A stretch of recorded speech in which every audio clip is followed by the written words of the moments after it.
But every scene, even a scene with somebody, I have a gun and I'm going to shoot you, you can find the love in there. Okay.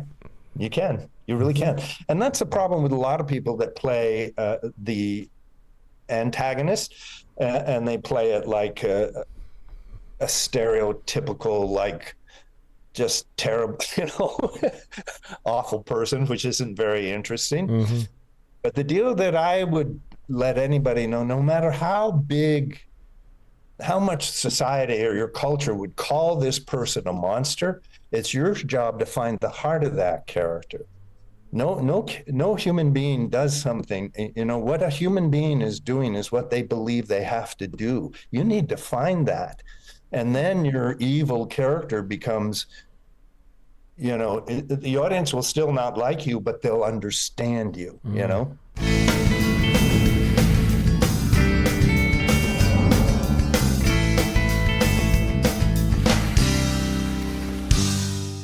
Welcome to the Human Happy Hour podcast with your hosts, Jayson Argento and Rena Goldman.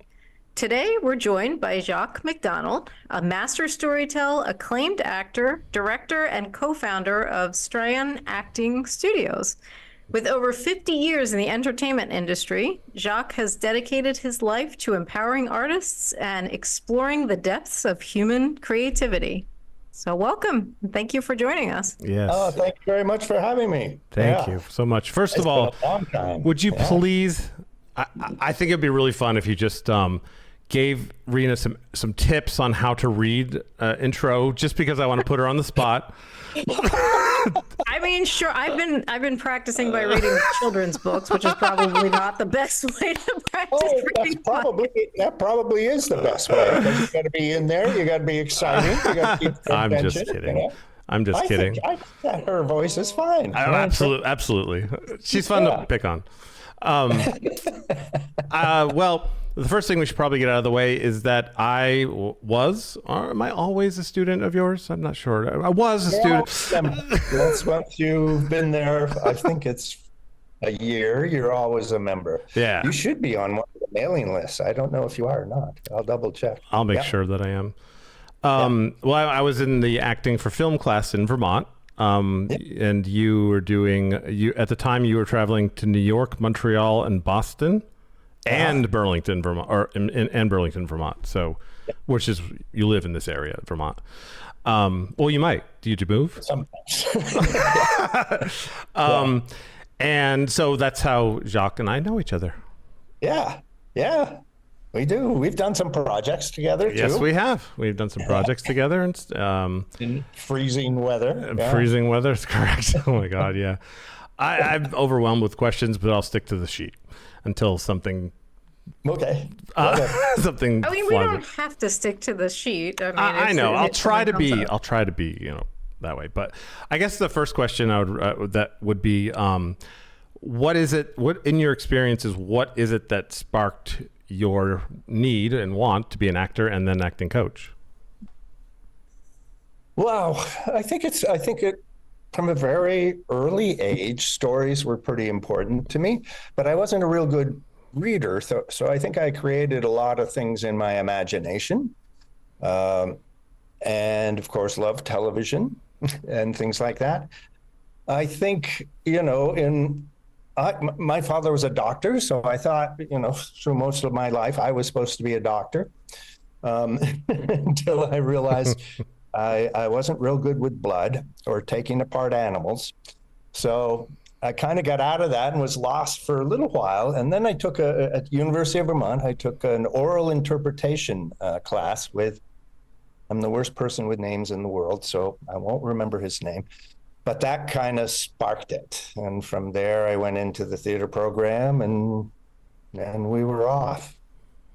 But I think it's interesting to think about because I wasn't a heavy reader. A lot of people are, and North America isn't a heavy story kind of culture. So I think it was really in my imagination. I was kind of a loner. So I think it was my imagination that really fired me up in terms of stories. I wrote a lot of poetry as a teenager and in college as well. Yeah. Yeah. That's wow. Yeah, published one. Oh wow, really? Oh, this is gonna be fun. I'm gonna learn so much. I didn't know that. I don't. Yeah. That's cool. That was when I was in high school. That was the poetry, the Vermont poetry thing, the Mountain Troubadour. Mm-hmm. They published one. Yeah. I'm a big poetry reader. No. Poetry. Yeah, I just, yeah, I don't have time. Yeah. But yeah, that's awesome though. That's really great. I guess I write songs, so that's like poetry.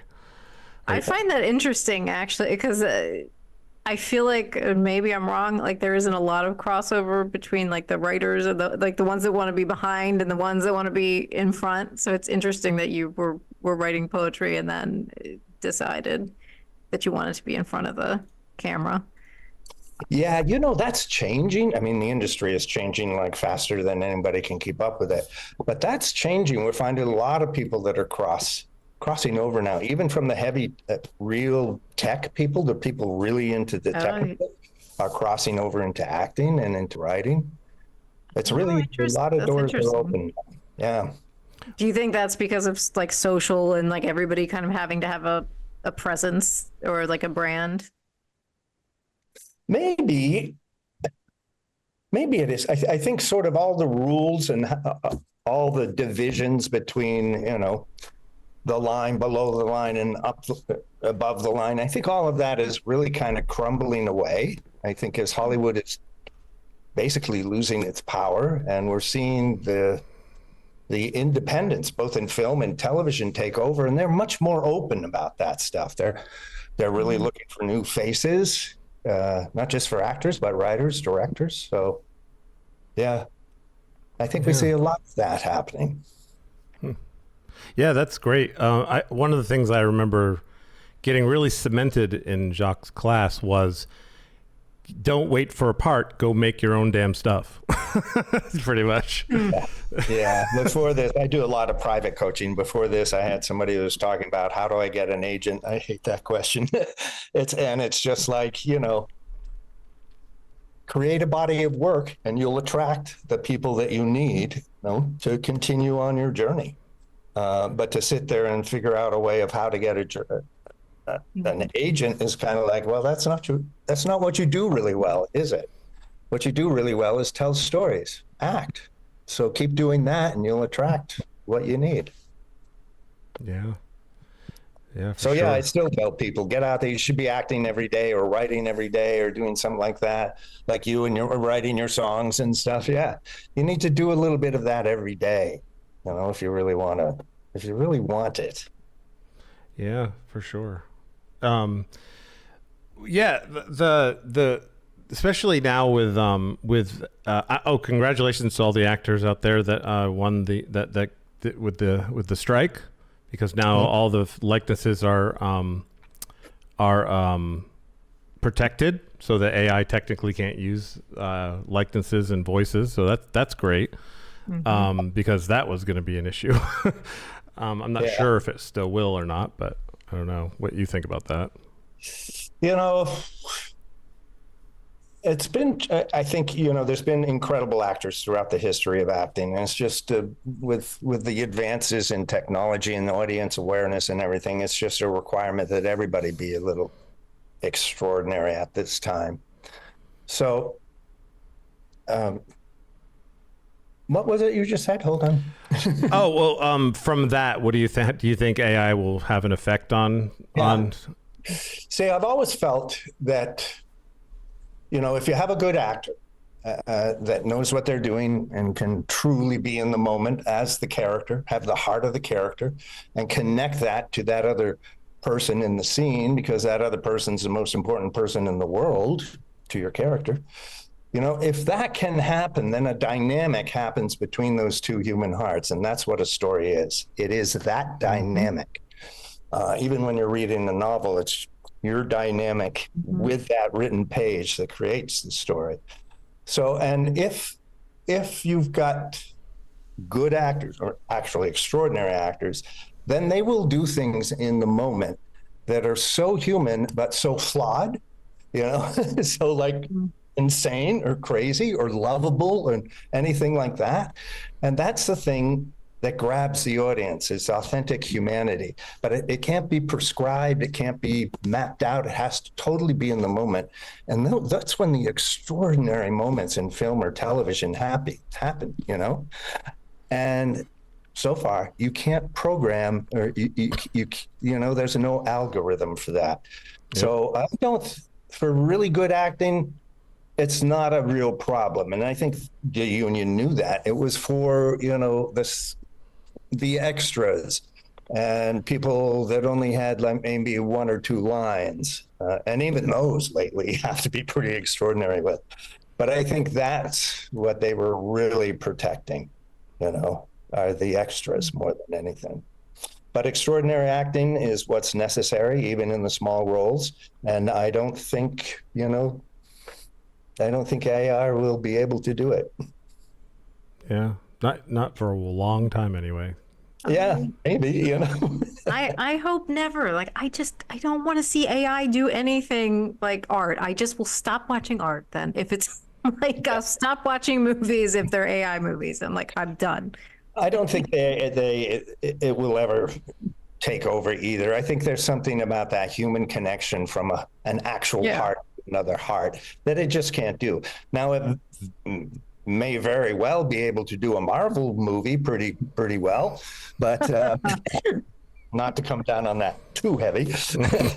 But I think, you know, for anything that's really going to grab us, I don't know if you've seen Poor Things, the movie Poor Things. No, but I'm going to. Oh, my goodness. You definitely need to watch that.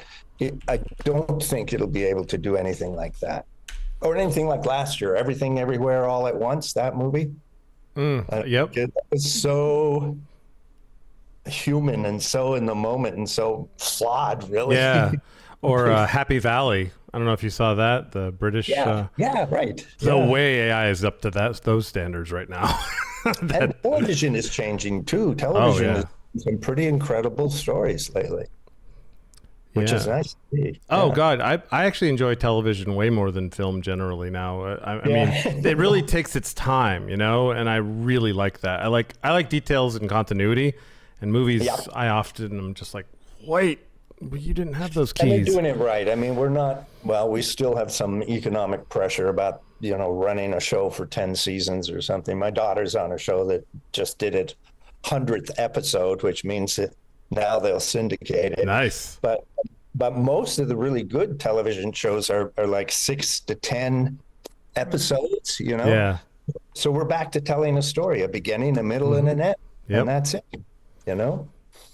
And that's really refreshing to see. Yeah, I agree. With the reemergence of story. Straeon means story in Welsh, Rena. So that's been our goal since we started, 15 years ago? Is we kind of saw, or we hoped that we would see the reemergence of story and less of the big, you know, blockbusters. And indeed, that's what's happening now. So it's really rewarding to see that happen. Yeah, it is. I think younger viewers are connecting much more with things that are realistic, that are independent, and and even like people that are sick of all these remakes that they keep like shoving down our throats of like what I think I saw like Beetlejuice. They're now going to make it, and I'm just like, stop it! No one wants this. Like, but they keep making them. Mm-hmm. Yeah. Now, hold your breath on Beetlejuice, because that director can accomplish some pretty amazing things, and all right, we might actually like that. But for most of them, I absolutely agree with you. And some of the remakes are just dreadful. I just watched Roadhouse a couple nights ago, the new one. I haven't seen that. Yeah. The first one I just loved because I grew up with it, and I don't know. Yeah. But the second one, boy, Jesus, whoa. I was just, the whole time, I was just like, what is going on here?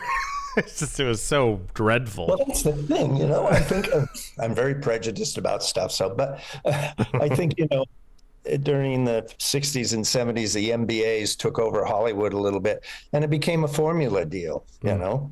And that's what they're doing with most of the remakes. Mm-hmm. They're putting it into this formula. And the deal is the formula doesn't work anymore. The audience is way too sophisticated. you know, what we're seeing on television every day on the news, or not on television, but on our computers every day. You know, you can't fool them with a formula or any kind of some of the old ideas of technical acting techniques for acting. You can't fool this audience anymore.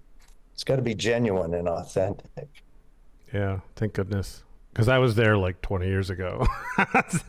So I'm so happy it finally caught up, because I always hated theatrical acting in film. That's what I called it anyway. It seemed like theater on film.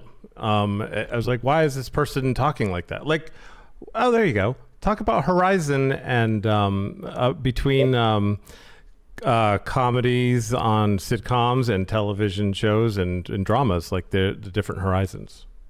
I remember stuff. Oh yeah, you do. Well, horizon, I guess the best definition of a horizon is how close is it to our everyday reality? You know, so you get something like, well, that's not really our reality. What would be close? Well, Oppenheimer is pretty much a fairly low horizon kind of show. Then you get into something like Poor Things, and that's a very high horizon. It's far from our reality. So that's kind of the idea behind horizons. Like sitcoms have a high horizon, like Friends would be a high horizon, I think. Usually they do. Yeah. Usually they do. Not all the time. So horizon, it's kind of related to the genre, but not, you know, there are some real exceptions to that as well. Right. But comedy is still something that always has a very high energy. But it can be low horizon or high horizon. Third Rock from the Suns, if you ever saw that, that's a high horizon comedy. I'm trying to think of a low. Well, Friends itself was not a super high horizon, but the energy required to do comedy is higher than. There's exceptions to this, but it's higher than what's required in as an actor in, say, drama. Yeah. Okay. I'm currently trying to fight the cat from knocking my camera out, so the camera goes out. Cats are great. Hello. Yes. Dennis, don't do That's it. Dennis. The other day, she was on a call with someone, and Dennis pooped just in her sight, and she had to mute her mic and shut off her camera so she could yell at him. And then, everybody loves that story. It's funny Dennis. Because it's you. Where I think you should have left it on, because that would have been entertaining. I mean, I'm sure everybody would have loved that I interrupted. They probably would have. They would have been like, this is great. This is funnier than what we're doing. But yeah, he took a shit on my doormat, which is diagonal from my desk. And I'm sitting here like this in a Zoom call in a meeting. And I could just see this cat just shit and I'm just like, but I had to. Obviously, I had to mute. Rena disappears and goes mute. Yeah, I muted, turned off my camera, and just proceeded to scream at the cat and clean up the shit. And, I love it. It's so hilarious. Yep. And I got back just in time for someone to call at me in the meeting. There's a story. That would have been a great film. That actually reminds me of another possible question for you. I remember you one time talking about one of the things that you need to do when you're a working actor, especially on television, is you have to be efficient. So you might be chatting with somebody talking about fishing, and then they're like, lights, camera, action, and now you have to get right back in it again. Can you explain what that process is like, kind of like? What do you mean? Like I remember this image of you saying, like, I'm over here talking to somebody and I'm just like, yeah, you going to fishing and stuff, like, the cameras aren't rolling and stuff, and then they're like, okay, we're ready, and then end action, and now you have to be in this moment where you've just lost your son or whatever. Yeah. That's, and the interesting thing about acting is this idea that each actor is a unique instrument almost, you know what I mean? That's why you can have no really technique for acting because the instruments are all so different, so infinitely different. But somebody that has done it a lot, okay, is very easy. It's almost like a switch that happens in your mind that just happens automatically. That's rare that you'll find somebody that has done it that much that they can turn it off and on like that. And usually be a TV show with an actor that's been in there for, a season or something like that. But not always. There are some good film actors that can turn it on and off as well. But a lot of actors need to really be present. And if you're on a set or a stage, if you're on a set particularly, and even if they are, not ready to shoot yet, but if you're on the set, I always like to be in character and experiencing. My only thing that an actor controls is to experience what the character has been through right before this scene happens. What we call the moment before. I need to be experiencing that before they say action, so that when they say action, the character, the energy, the situation is already in there. It's already in me. So most actors, should do that, but there are some.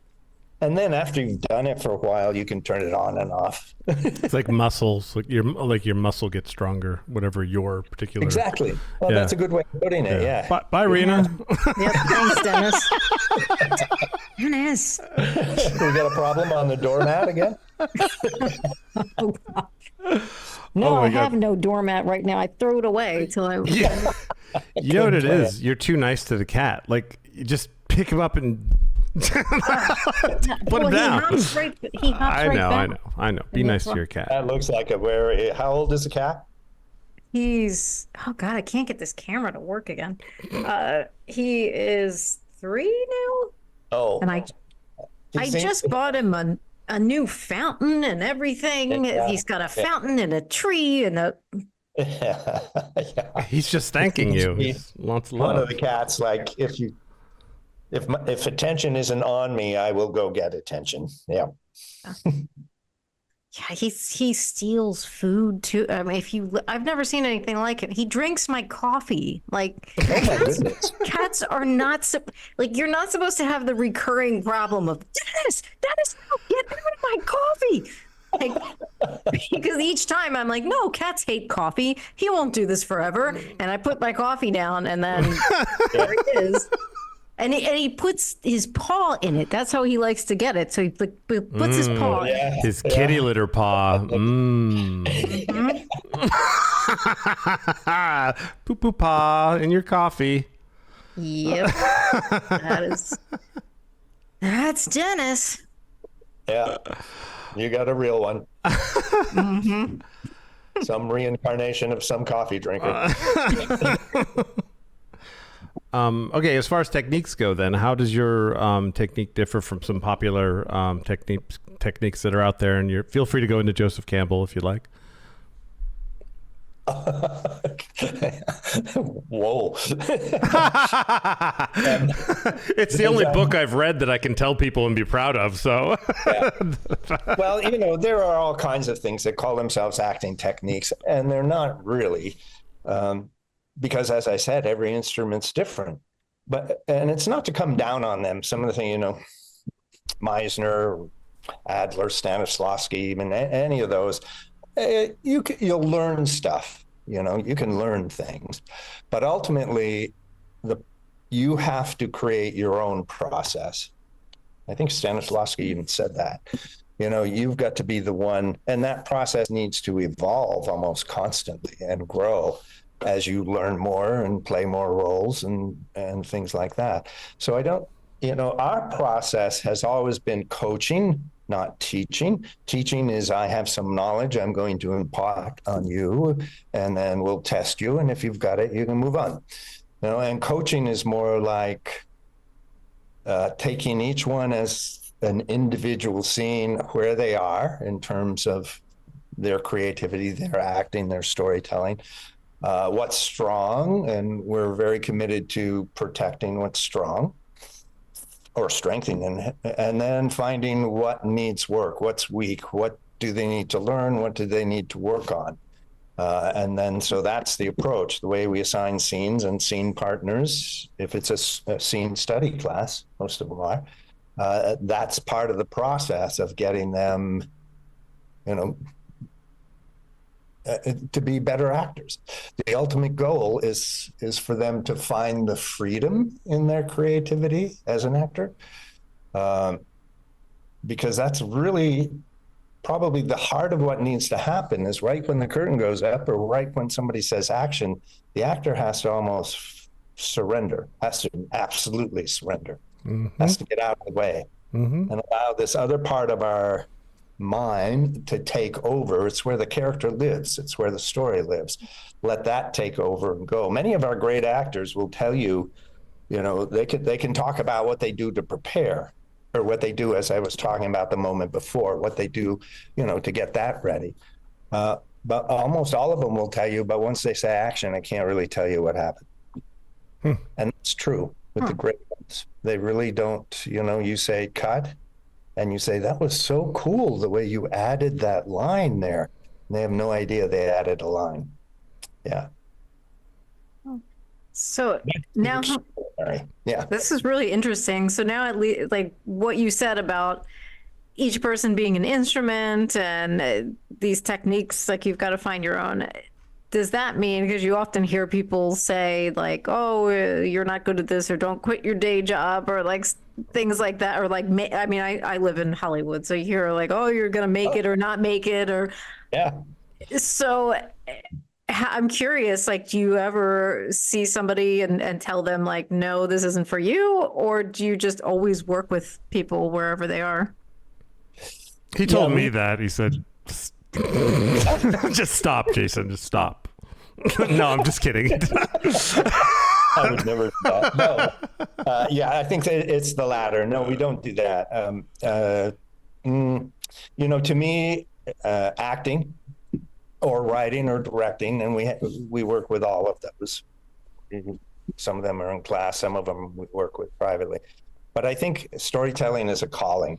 I think you're born with it, and you're called to it, and that's the most important thing. So if somebody shows up in class, I automatically know it's the calling that got them there.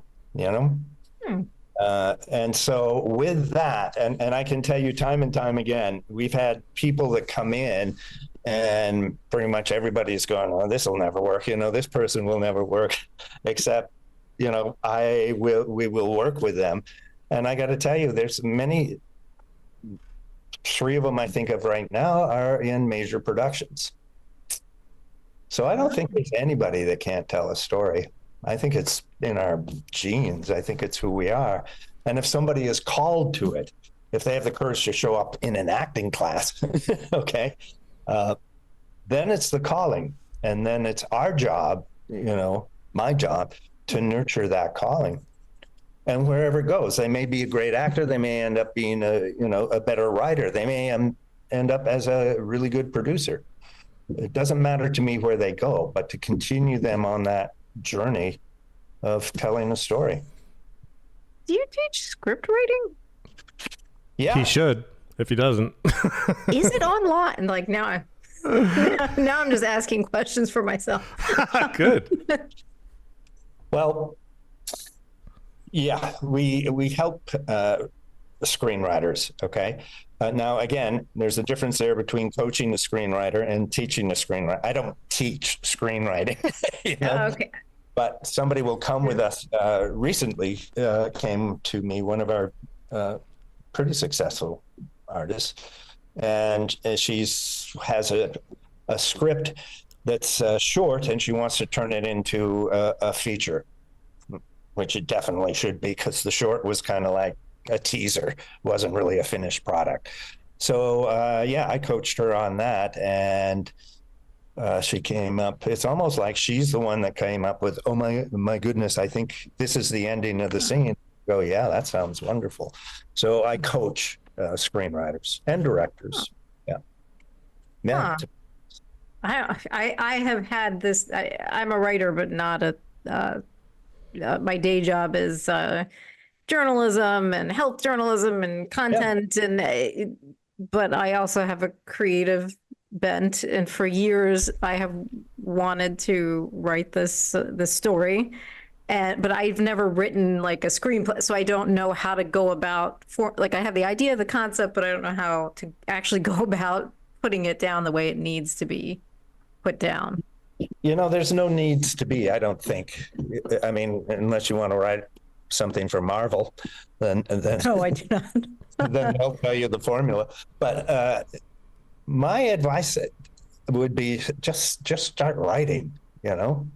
One of the people that taught me playwriting, kind of taught me or whatever.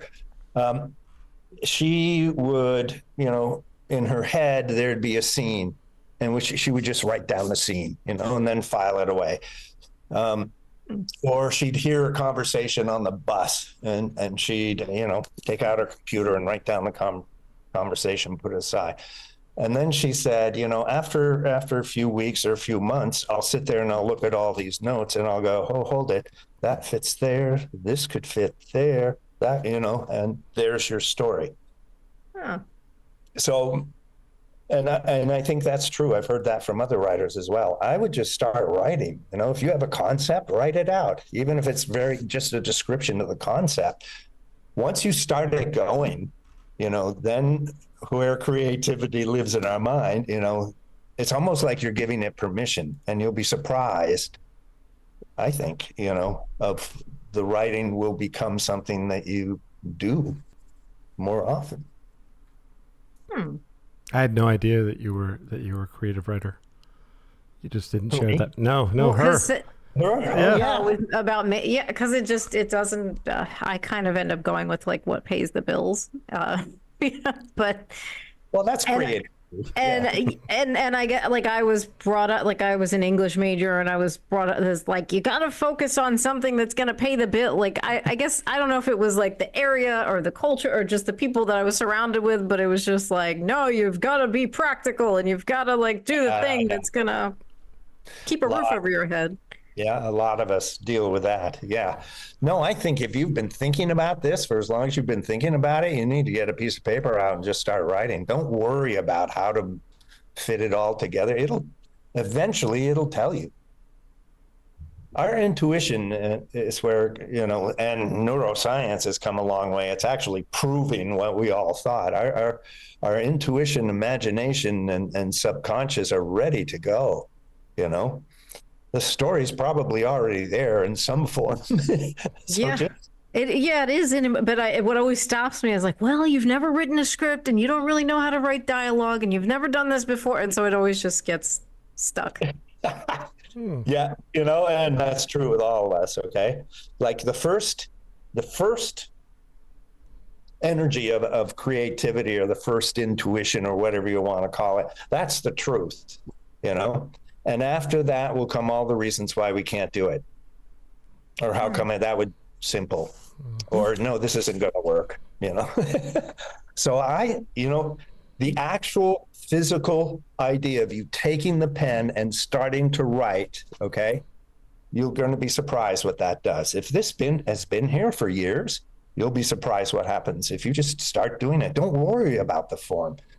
You may be creating a brand new form. Yeah. Go for it. I'm excited to read it. Been there that many years, you need to go for it. I also have several children's books kicking around in my head. I've only written one. You wrote a children's book? So you've already written one. Yeah, well, I've written it, that. but I've never. But it's in a Word document somewhere because I don't have an illustrator. I know an illustrator. You're gonna use AI, and I don't want to use AI. I want to use like somebody that like is an artist. Yeah. All right. Well, I know some of them too. Well, put it out there. Put this stuff out there. That's what Jayson and I were talking about before, a little before we started. Be creative and just put stuff out there. You've got all kinds of ways of putting things out now. YouTube channels and whatever else. Put it out there. Hey, I'm looking for somebody to illustrate my children's book. You'd be surprised. Mm-hmm. It's true. But you've got the creative thing, and you should definitely just soon as you physicalize it, you'll be surprised what happens. That part of us, our creativity, our subconscious, our intuition and everything is so connected with the whole body. It's connected with the mind, meaning all of it, that as soon as you physically commit to something, and we'll do that in acting class as well, get them on their feet and physically commit to what's going on, then the creativity just takes over. Most of the time, yeah. This was very inspirational. Hey, write something, and if you want, you can send it to me, and I'll look at it, or we can talk about it, or whatever you want. Yeah. All right. You asked me to do this, so that'll be fine. We can do that. Yeah. That's awesome. Yep. I'm excited to know this about you, Rena. I didn't know any of this stuff. Well, I usually don't tell because I also live in like Hollywood, so I don't tell anybody my idea because I'm like somebody's gonna steal it. So I never articulate it. Like, well, that's a good idea. Yeah, make sure you register everything. Yeah. Okay. I'm now I'm excited to get. If you want to talk to me too, I love brainstorming. Just so you know, That's fine. It's a blast. Wow, I'm learning so much about Rena. It's great. Okay, I'll do the interview now. Yeah, I know. Jock will take over a scene if you let him.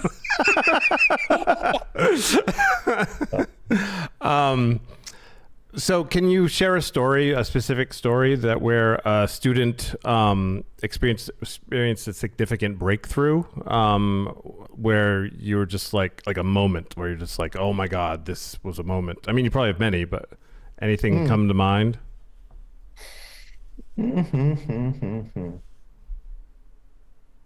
I know there's so many. Yeah, it's hard to pick when there's a lot.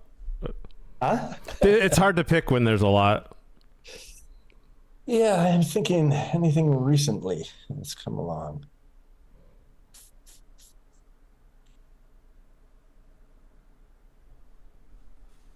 And it's weird because, sometimes the breakthrough that I see, most people would look at and they wouldn't, notice it. And especially the person doing it doesn't notice it. We had a very kind of withdrawn actor, fairly new to it. And he did a scene with one of our actors who's been around there for a while, a scene from December.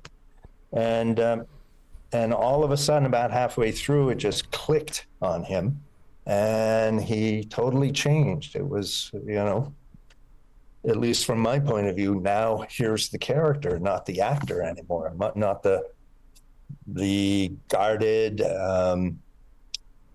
defensive kind of actor. Here, the character just suddenly showed up, and you'll see moments of that. You can see moments of that all the time. There was one scene many years ago where, actually, it was a play I was directing, and I needed the actress at this particular point. Were we filming it? Yeah. I said, you have to lift your head, and she looked at me and said, I have no idea what she's going to do. And I said, that's okay. Because as a director, you learn that you're really talking to the character. You're not talking to the actor. And from that time on, every take that we did, we were filming. Her head was right where it needed to be without her having to think about it. So that happens a lot. Well, I can give you an example. One of our actors is fairly successful now, and she was doing a major role in a TV show. And the director, because TV shows use a different director for each episode, which is mind-boggling to me, but that's the way the system goes. And this director was asking her to do something in the next take. And the cinematographer said, oh, don't ask her that because she has no idea what she just did. And in a very loving way, because he loved her work and stuff. And that's really when acting happens. is when it's, something else. I often like to say I'm a vehicle for the story and the character, and if I'm open enough and aware enough, and if I've trained well, then this character and this story will play through me. Okay. It's unique. It's my Hamlet because it's using my instrument, whereas as it was using your instrument, it would be your Hamlet, but it's still Hamlet. It's still the archetype of that character. I don't know. I got off subject there. No, it's great. Yeah, go ahead. Very curious, because I've obviously never done any acting, but how does that, like when you're talking about the character taking over, how does that work with like memorizing dialogue? Mm-hmm. I just can't even fathom how those two go together. Well, here's the thing about that. Memorizing is something that takes place in a certain part of the brain, okay, where you sit down and you're memorizing. The purpose of this is to memorize these words into your head, okay? If you do that, you're using short-term memory, okay? And actors that do this, we have this happen a lot in class. They will, no question about it, if that's what they've used to try to memorize lines, they will forget a line, okay, when they're doing it. Because short-term memory is erased almost every day. I can't get rid of it. Long-term memory is something else, okay? Long-term memory, if you think about the things you remember, is hooked to an experience, all right? So if we, in our class, I don't know if you ever did the reading exercise with us, Jayson, but in our workshops, it's kind of like, read this script with your heart wide open, okay? Don't worry about your character. Don't worry about what's happening. See if you can get into their reality. See if you can feel what they're feeling, see if you can get into the energy of that. And then after they do that, now stand up and do it. Now stand up and physically start to do this, okay? And they will have moments where they'll say a line, even if they're holding the script, but they're connected to the other person and they have this energy already in them, which is a story, okay? And they will, connect to that other person and say that line. They will have an experience, okay? The experience will automatically go to long-term memory, all right? So that line becomes an experience, not just a line to memorize, all right? Neuroscience kind of supports all this. Oh, you know what? You just said that, and I understood how I understood it is that when I'm reading the same children's book every night to go to sleep to the baby, and now I have it memorized, and I was like, how did that happen? Because I'm terrible at that, remembering things. But then I realized it's about this little fish, and the fish goes to bed. And as I'm reading it, I'm thinking about this little fish and it is. Yeah. And without even realizing it, I'm like, I've got this fish story memorized. There you go. So it's a difference between what we say and what actors have been saying this for a long time. You don't memorize lines, you learn them. And you learn lines by attaching them to experience. Or vice versa. Yeah. What's also funny is I dated for 10 years, I dated an actor, and and now I finally understand after you just explained this to me. Yeah, anybody that's in a, significant relationship with an actor is on the road to sainthood, I think. It's not easy. It was My kids used to do that to me all the time, when they were younger. I'd be sitting making dinner and stuff, and my daughter would yell, "Stop acting." I said, "I'm not acting." "Yes, you are." But then you said your daughter is so what do your kids do now? You said one is an actor? They both, it's weird. They both ended up in the business. Colin is a well-respected, there's so many jobs he does, but a technician in key grip or key gaffer, production designer kind of thing, motion designer. He's pretty big in the industry and in the below the line, what we used to call below the line stuff. So he works all the time.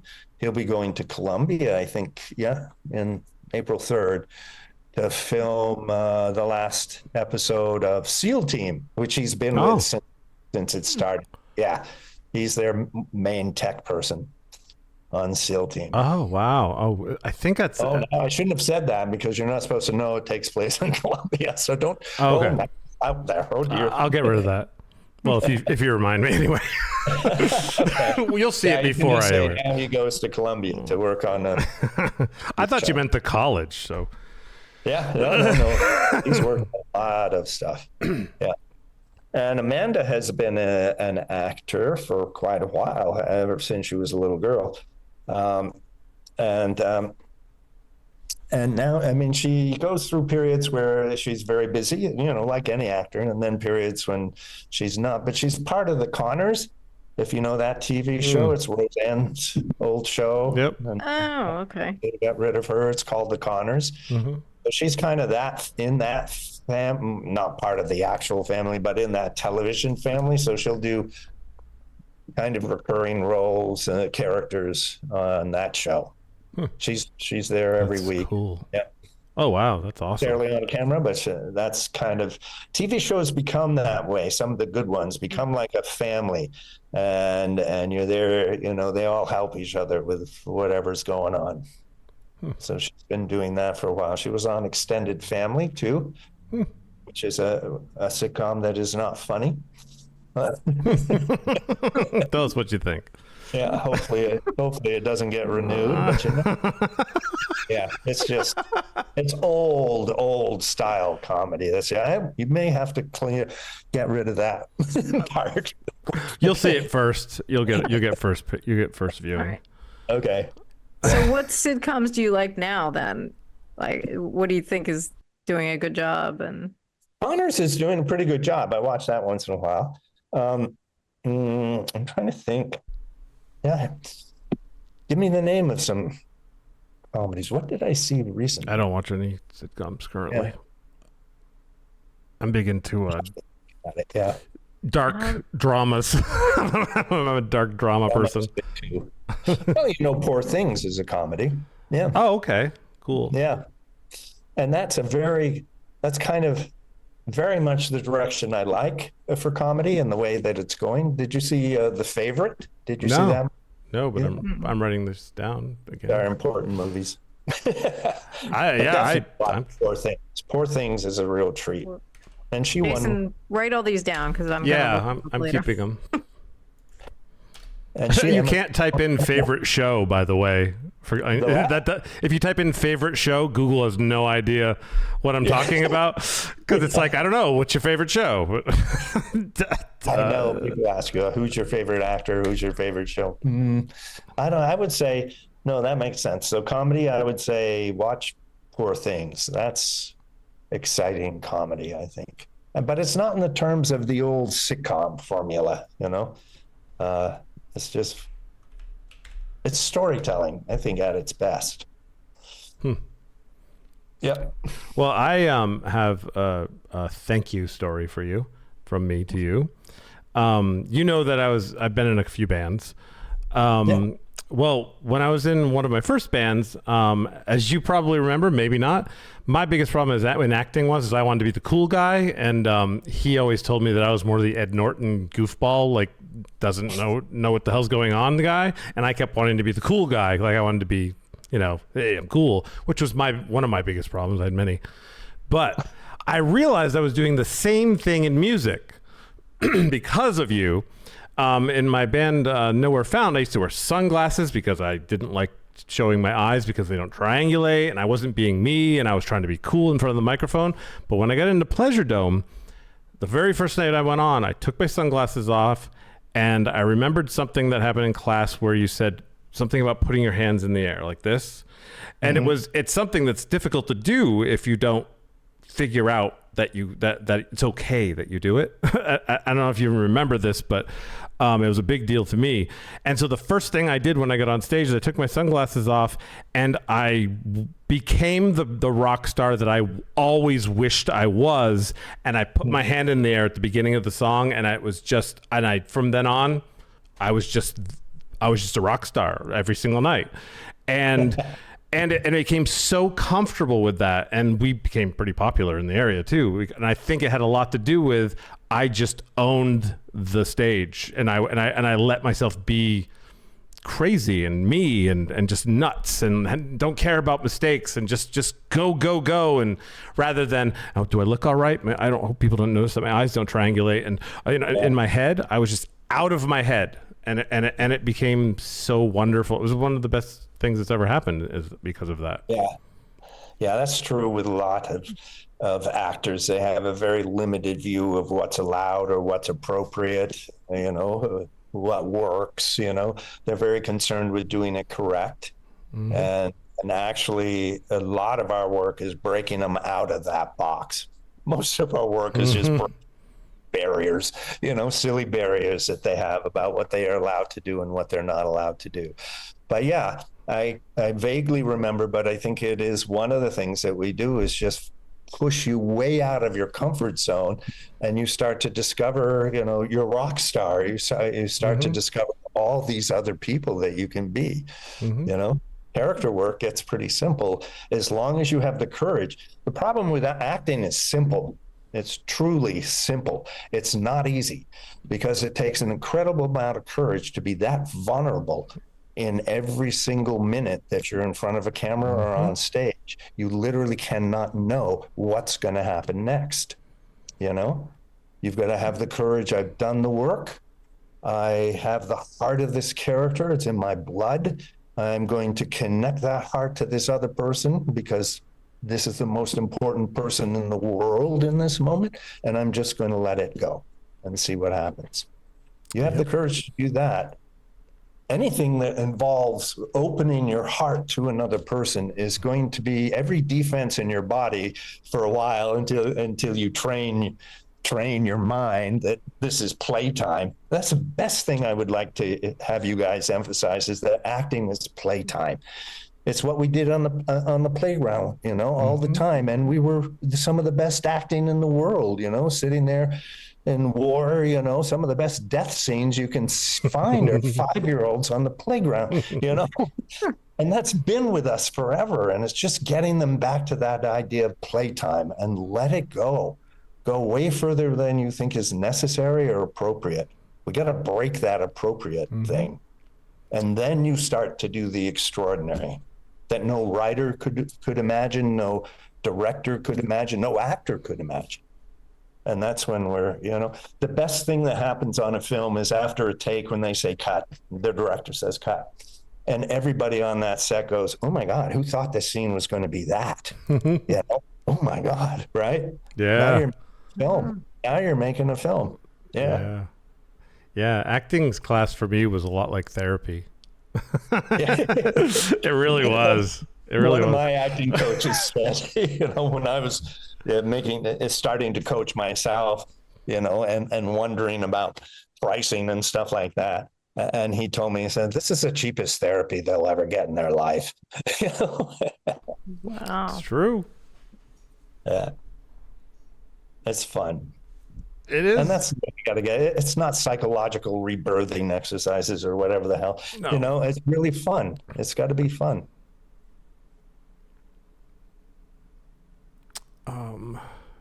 Okay, it's kind of a cheesy question, but I want to know anyway. Give us an interesting moment that you've had with someone famous, either an actor or director. Oh, there's lots of those. I can read off the movies you were in if it helps, or some of them. No. Hopefully you found a list. Oh no. I think one of the best ones was, and it wasn't a very big part, was with Clint Eastwood on Space Cowboys. Okay. Watching that, I mean, you hear me in that film more than you see me. And it's just in the flashback scene at the very beginning. I don't know if it's in the beginning. But watching that man work on that set was just like awesome. He was so relaxed, so easygoing. He has a crew that's been with him forever. So they don't even have to talk to each other. He just looks at his, cinematographer and tilts his head, and the cinematographer goes, and then starts moving all the cameras. You know, and he's so relaxed with people, you know, he's just talking. Some guys, I can't get that word. He said, don't worry about it. I'll fix it, you know, just go. And that was a real eye opener. And he never says action or cut. Have you heard that story? I just heard. I think so. Is it Let's Begin? It was Mark Ruffalo told that story again, or one of them.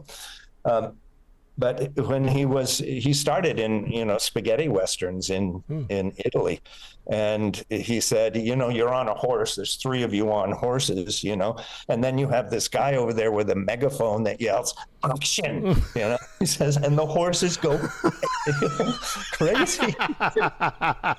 So he says, ever since then, all he ever says is, okay, let's go.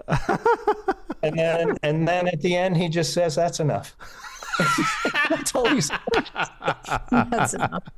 So it was wonderful to work with. That was eye-opening. You know, the ease that he had of directing just created an ease. That's the director's job, is to create an atmosphere where all these people feel comfortable to go beyond what they've done before. You know, lighting guy feels it's okay to try that lighting thing he's never tried in his life, you know, and things like that. And the actor feels, yeah, I'm just going to go. And that's what Clint does. Yeah, I've heard a lot of really good stories. Another movie now. He's 91. Wow. And he's directing another movie. I think he's, yeah. Oh yeah, he's awesome. I've heard a lot of really cool stories about him. Yeah. He's neat. They're all, you know, the really nice one. Peter Coyote was fun. We did some stuff. We're both sitting in there, you know, chairs that have your name on it. I always thought that's so funny. But I'm sitting there and he's sitting there, because in between takes, you know, you've got to figure out a way to keep the energy creative. You got to figure out a way. You can't just sit there and go to the crafts table and eat M&Ms, which I had to learn the hard way from another famous actor. But, what? Yeah, let's hear that story. And you see, I'm a person with names. What's her name? Murphy Brown. What's her name? Oh, what is her name? I can find it. Go ahead. Yeah, I know her, but I don't know her name either. Yeah, we all know her. So my first role in Hollywood actually was Bergen. Candice Bergen. She's so amazing. But was on her show. I had like a nice little part. Well, 3 or 4 lines. That was the first thing I ever did on television. Oh, wow. Yeah. And so in between, on one of the breaks, I'm going, you know, this is the first time I'd CNN, you know, look at all the food that's on the crafts table. You know? So I'm going over there and I'm getting, you know, I think I was picking up some kind of candy or something now. And all of a sudden, and I turned around and it's Candice Bergen. She slapped my hand. She said, don't eat that. Don't eat that. Eat this, you know, and she pointed to some dried mango or something. Says, do not eat candy. It'll mess you up for the rest of the day. And I said, oh, okay. That's my story. Oh, that's so like sugar probably, and also chocolate makes you all phlegmy. Yeah. It's tricky on a set, you know, because then you have lunch break, and it's like the only good lunch breaks are on commercials. But you know, and then you go and you eat lunch and you come back and the energy is just so different. You know, you got to really be careful about how much you eat on a set or drink or anything. Yeah. What's interesting to me about that story is she probably didn't know who you were, but she's standing by the snack table, ready to smack somebody going for the candy. You know, she knew me as the character. She knew me as the actor that's playing this character, because she did in one of our rehearsals, because comedy goes through 5 days, from the table read for rehearsals to the rest of it. In one of the rehearsals, she looked at me and she said, "You're really good." And I just went, oh. I made it to Hollywood or whatever. Yeah. So she knew, probably didn't know my name, but she knew who I was. Yeah. All right, so she was looking out for you. That wasn't just like a thing that she does. It's like, no. Yeah. She didn't slap anybody else. No. Yeah. Yeah, she was definitely looking out for me. She knew I was new, to Hollywood, not new to acting, but she knew. Yeah, she kind of took me under her wing a little bit. I was in What Lies Beneath. I wasn't in it, but I was. I think my leg might have been in it. But a funny story about that. What Lies Beneath with Robert Zemeckis and when it came to Vermont. We have a story about that one too. I will get to that, but this is hilarious. So I was a fly wrangler, which means because they built the house a year beforehand. So the whole house got tons of flies in it, and I was one of the people that went in and killed the flies and the hornets, which I'm afraid of. So they called me the fly wrangler. But I did, but I remember this was just so hilarious because Robert Zemeckis doesn't yell. Well, he didn't yell during the set at all. What happens is this: everyone's talking. There's like the set's not under, it's not under control, and you see him. He leans over to the first AD and just whispers something to him, and then the first AD went over to the second AD and goes, "Could you get these people under control?" And the second AD goes, "Shut the fuck up!" I was just like, I watched it happen. It was hilarious. That's kind of how it works. Yeah. Yeah, that's cool. But what's your story about What Lies Beneath? Oh, I'm not sure I can tell all of it. Come on. Well, I was up. I met Roger. I had a couple auditions for the role of what's his name? Harrison the Ford? college professor that's a friend to, I forget. Harrison? Yeah. And it went pretty well. Yeah, we were all set. We used to sit around before we'd actually do the audition and talk about Vermont. He was very interested in it and, where they were going to be and is the fishing good? And, so we talked a lot about Vermont. And I don't think I can tell the rest, but anyway, it went well. Oh, God. It went very well, but at the last minute, I didn't get the part. And it was more kind of a political thing than anything else. Okay. So the thumbnail. A major person, and I can't do that. Yeah. The thumbnail for this clip will be the thing that Jock couldn't tell us. What Robert Zemeckis said. Oh, no. And there are things. There's people I'm coaching now on major projects, and I can't tell you anything about them, because nobody is allowed to know that yet. I understand. Yeah. Like I probably shouldn't have said what I said. Yeah, don't say it again because I don't want to cut out two parts. Okay. Oh my God, that's hilarious. Yeah, that was a fun set though. I liked it. Yeah. So that kind of leads into, you're talking about auditions and things. Actors have to, I'm sure, deal with a lot of rejection, or at least in where I am, you're told that's the nature of it. And some people just get really crushed by it. How do you teach people to kind of manage that and still do what they love and get back out there? Well, again, it goes back to how do you deal with somebody who this is their calling? It's not a career. I tell everybody that this is a calling. This is what you're supposed to do. You're here in this class, you're on this earth because you're supposed to tell stories. How? We may not know yet, but this is what you're supposed to do. So you need to go into an audition. You need to do it all. You need to be acting as many times as you can, even if you've got to just do monologues on your YouTube channel or go out. And the other day last year, I was walking with my daughter in LA and a park. I forget the name of a park, but they built a little outdoor stage there. And I got on the stage and I started doing a monologue from Henry IV, I think, the introduction. Yeah. I just started acting. Nice. just because there was 2 or 3 people stopped. I just felt the urge to do it. And that's what I want them all to have, just have that. And with auditions, just be thankful that you get to go out there and you get to do some acting for 5 minutes. The key to it, we have a whole program about auditions that's free, I think. Yeah, it is, on one of our websites that pretty much tells actors how to handle auditions, how to prepare and what to do.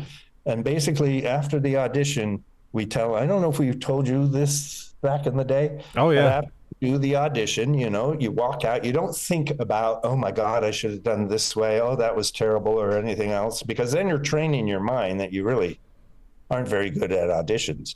So we tell them, as soon as you get out of there, you say, thank you very much. You leave the door, you go and buy yourself a treat, whatever that is. So that you're training your mind that was fun, and I get a Snickers bar, okay, or whatever else it is. And then to really get them to understand, and this happens all the time, that what you're auditioning for, you're never auditioning for what you're auditioning for, okay? Which really means go in there, do a great job, connect to that reader, do a nice job. They will remember that, And the deal is, I've been called in I even got a role without auditioning for it, because the person had seen me before and saw another film or something like that. So, and that's the thing to understand. If you do a good job in there, that somebody in that room is going to remember that, and that's going to pay off in the long term. So, don't look at it that if you go to an audition saying, oh, this is my big break, I have to get this is so important, oh my God, you're not going to get it. You got to go in there because you just enjoy acting. And after this, I'm going to get together with a couple of friends and we're going to shoot that little scene that we wrote the other day. Okay. And then next week I have to do a student film at UCLA or someplace like that. Just constantly be doing the thing that you love, and understand that your journey is unique, just like your acting is unique. And don't try to compare it to, somebody else's, how they broke into the business. There's no formula to this stuff, to being creative, and just keep doing what you love doing and don't worry about it. So that, it is a bunch of rejection, but after a while, it doesn't really bother you, because you're an actor and you just keep acting. And I tell them, we're in some areas where they don't get a lot of auditions. So we tell them, so next week, 3 of you get together and audition each other, get some sides, get some scenes from a recent audition. You can get them all online now, and set up your cameras, do a self-tape and self-tape each other. Just keep practicing, keep doing it, keep doing the thing that you love. And it becomes rejection when you haven't been creative for a long period of time. You haven't done anything. You go to this big audition and you don't get the part. Then it feels like rejection to me. You know what I mean? And then I remember a big casting director in LA telling me, you need to tell your actors that the best audition of the day doesn't get the part. I said, what do you mean? Auditioning and casting a film is like a puzzle. All the pieces have to fit together, okay? And many times the best audition of the day just doesn't fit with these other people. This doesn't quite come together. I got to create a collaboration of artists here. This guy he's wonderful, but it's not going to work, And she was just saying that happens more often than not. Mm-hmm. So that's another thing that helps to understand that in the long run, somebody's going to remember that. And the best audition of the day doesn't necessarily get the part. And we call it rejection, but there's how many hundreds of reasons why you didn't get the part? Mm-hmm. It's like, well, it used to be hair color, but not so much anymore. But it's like there's certain, that, what is it, the Reacher show? Have you seen that? Oh, yeah, I did see Reacher. That's a cool show. It's kind of fun. Yeah. I know. There's a height limit. I bet there is. You can't be taller than him. You have to be at least 3 inches shorter than him. Okay, and he's not. In the film, he looks huge. Yeah, he does. I heard about that. Everybody else is immensely shorter. You can have a great audition there, but you're his same height. You're not going to get it. Oh my God! That's any ridiculous reason. Yes and no. Well, with that show, I understand why they're doing it. I mean, the height limitations come in with other shows as bet. well, with certain big name movie stars. Yeah. Very tall. like in Top Gun, Kelly McGillis was walking in a trench in some scenes and stuff. And okay, he mentioned that. Yes, that's true. Yeah, and there's that scene. I love the scene where she gets out of the car and she immediately leans back on the car. Like, the director said, lean back on the car because we can't build a trench in the middle of this road. So just lean back on the car. And you can tell the difference in size between the two of them, but she leaned on the car because the director told her to. Yeah, I see stuff like that all the time. It really ruins the movies for me. I wish I didn't have this eye now. One of the continuity people. Who was it? Not domesticus. Yeah. See how bad I am with the names. Killers of the Flower Moon, directed by Scorsese. Oh yeah. There's a scene in the Boston movie, Departed. The Departed. Oh yep. It's towards the end of the film, big tension, high energy, third act climax kind of stuff. Okay. In the background of this one shot of one of the stars, DiCaprio or something, there's a body lying in the background, face down. It cuts back to Brad Pitt or somebody. Okay. Cuts back to DiCaprio and the body's face up. Okay. And Scorsese said, if somebody notices that, I haven't been doing my job. Yeah. That's actually funny.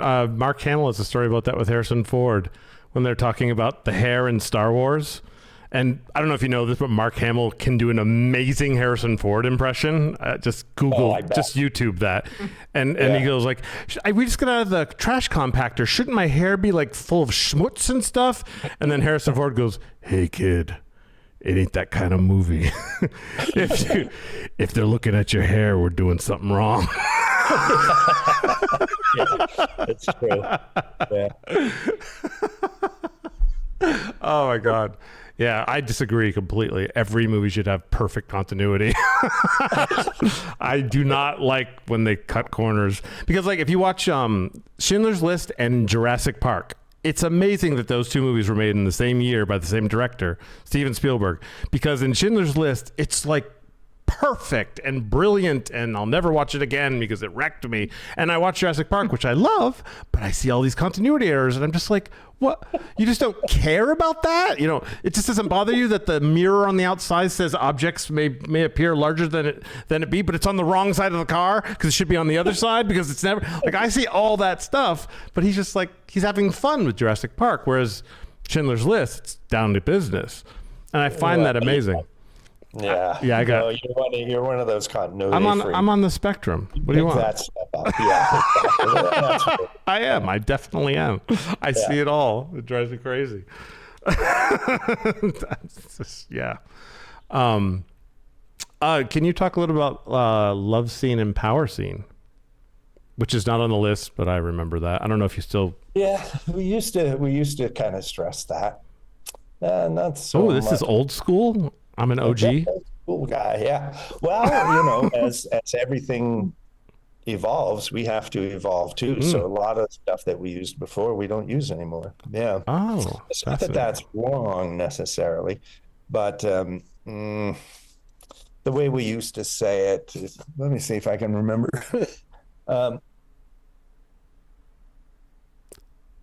A power scene at the end of the third act at the climactic moment, okay, and the lead actor has the love of his life is holding the arm of the love of his life, and they're up, high on a building. And in the other hand is a bag of money, In a power scene, he lets go of the love of his life.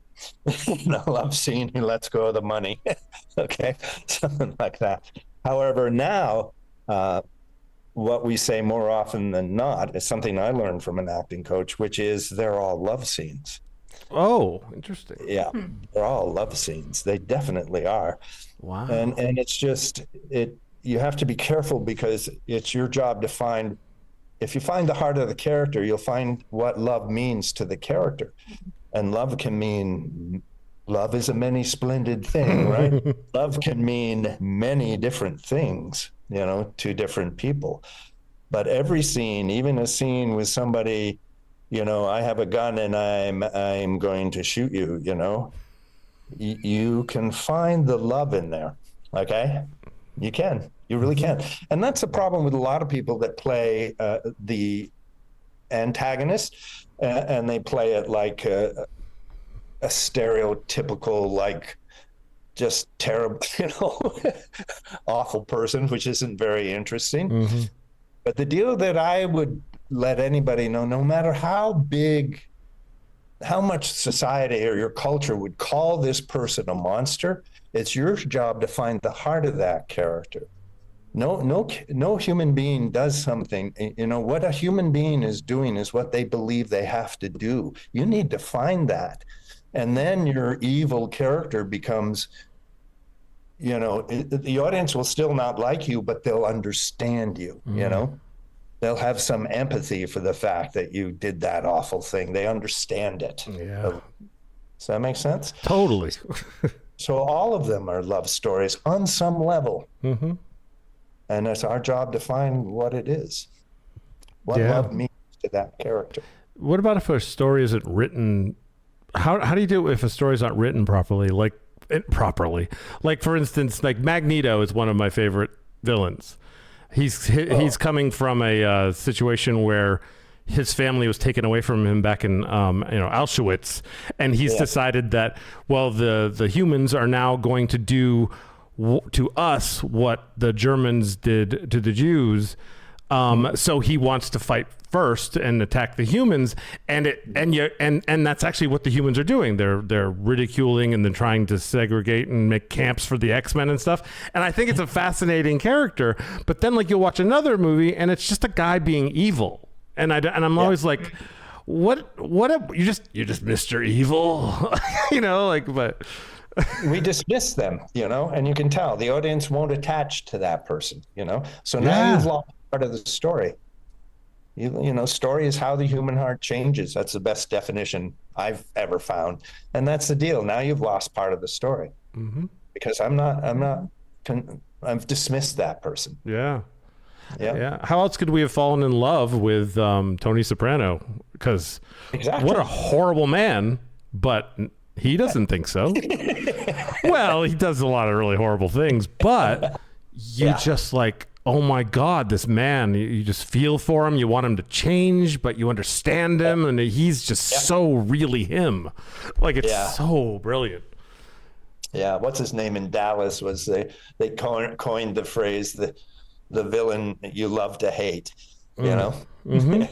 And that's kind of the way we have to go with those characters. Rena hasn't seen Sopranos. As an actor, when you see something, even in the news, and we want to judge this person as just a huge monster, but to an actor, to me, it's more like, what would make me do that? Yeah. What would get you to the point where you would do something like that? Yeah. That's fascinating as an actor. That's what's I so agree.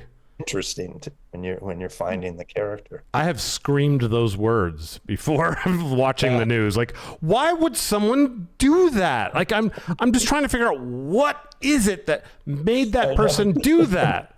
Like, something had to make them do that. They weren't forced to do it. It's not like they think they're bad. I don't think. Like, they can't possibly think that they're doing something wrong. What is it? And that brings you into the whole psychology of like serial killers and like, I mean, like you really can go into it deep. Like everybody is trying to do what they think is the right thing. All roads lead back to childhood trauma. Yeah, that's right. Like, Yeah. Pretty much, doesn't it? Yeah. Yeah, it really does. Well, you can get into, epigenetics and stuff might have something to play, but it will be triggered by something. It's That going is to be true. by something. That gene is going to be expressed by something. Yeah. Yeah, I think there's a real truth to that. Something in that childhood. And it may be something that to most of us wouldn't look like trauma, yeah. Well, that's the interesting thing is like the same trauma can happen to two different people and have a totally different outcome. Yeah. Yeah. And also you can, I know, in my family, sometimes the younger ones will say something terrible about their life, and then the older ones will go, "What are you talking about? When I was your age, my dad did this, this, and this." And I'm like, it isn't about your life. This person has their life, and this is the worst thing they believe is the worst thing. You can't just take it away because you think yours is worse. And it's all that stuff.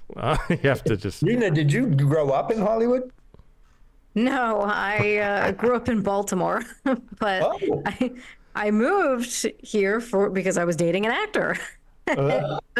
But I was not a big fan of I definitely wanted to get out of Baltimore. I'm not a fan of that area. And so I was like, yeah, I would like the experience of living somewhere different, and the weather is great. And so I moved for the actor thinking, well, either you'll get it together and we'll make it, or maybe I'll like living here and I'll stay. And then that's what happened. I like living here and I stayed.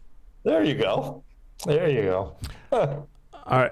I'm obviously a lot of the stuff I'm remembering you may have moved on from, but you used to talk about, and you used Gene Hackman as an example. You used to say an actor has fuckability. Does that ring a bell to you? Yeah, that comes from a deal. That has definitely changed. Yeah. Okay, good.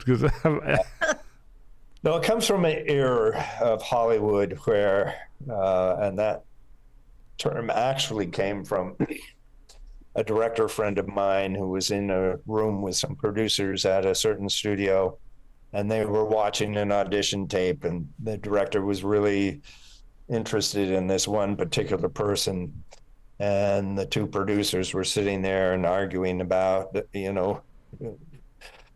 you think? I don't know, And then one of them, he said, looked at the other and said, I don't know, would you fuck her? and the director just said, I'm out of here. Yeah. Yeah. But that's the error that, thank God, I'm sure it still goes on some level or not, but thank God, after Weinstein, I think we're all done. I think what you were talking about was more a metaphor, because you were talking about Gene Hackman. So because it was, I think, and maybe how that has evolved. You're right. I remember now, but how that has evolved in my mind. I'm constantly simplifying, the process of acting because it's simple. And I think what I would now change that word to would be presence, Yep. Because there are people, that just have this presence. And I think that's the confidence that you've done your work, you've done your research, the instrument is in the best shape it's ever been in. I have the heart of this character. I know this story. And now, in the moment or on the set with people or whatever else, I'm fine. I'm present. I'm here. It's part of, for auditioning, we always tell people, you walk into that room, you have the little chart, but then there's a point where they say, are you all ready? And we say, take a minute there. Say, give me a minute and do 3 physical things, very simple physical things that'll make you present as the character or as the person. you know? And I think that's more what it is now. It's just this confidence and faith or belief in I know what I'm doing. I'm good at what I do. I'm fine. It's a presence of confidence, almost a presence. And that is what Gene Hackman had. No question. Oh, yeah, definitely. Yeah. So I would change the word. Yeah, that's good. No, it's good to see that things changed and stuff. I mean, it wasn't like it was said in a rude way or anything. It was just a quicker way to explain it, really. And it hit, obviously. I understood it, and I got it, and I kept it. Yeah. And it actually made me realize that some actors, correct me, please, but like one of the things that I've learned is I'm a much better behind the scenes person than I am an actor. For whatever reason, I've decided that. I think it's because I generally don't think when I'm talking, here we go, and that's very interesting. And I'm not trying to get someone to fix me. I'm just saying, but like, then there's other people that when they talk, no matter what they say, even if they're not on set, it's just they're a human being. When they, like James Coburn, I was in a set with him, and you could hear him talking about nothing in the other room while he was getting his hair done, and it was just like, oh my God, that presence was there. And that's just like, is that something that can be taught, or is that just you're born with something like that? I think I don't think you can teach it. I think a lot of what we're doing with creativity and even on the Rennie with writing, okay, is the idea of practice. I mean, the more you do this, the more confident that this thing happens, you know, without a lot of effort or stress, you know, this thing now just happens. And I think that gives you a real strong presence, but it comes from, doing it every day, you know, even if it's just doing a voice exercise for 5 minutes, you know, you're reaffirming in your mind, you're like rewiring the thing to believe that, this is what we do. This is who we are. And the more you do that, the more confident they get. The more sets that you're on, the more confident you are as soon as you walk on. You walk on. I remember one of the first movies, and I think I just had one line in it. I was still in New York at the time. Jackie Gleason and Art Carney were in the movie. It was about prohibition, and they were cops, you know, or undercover people or something like that.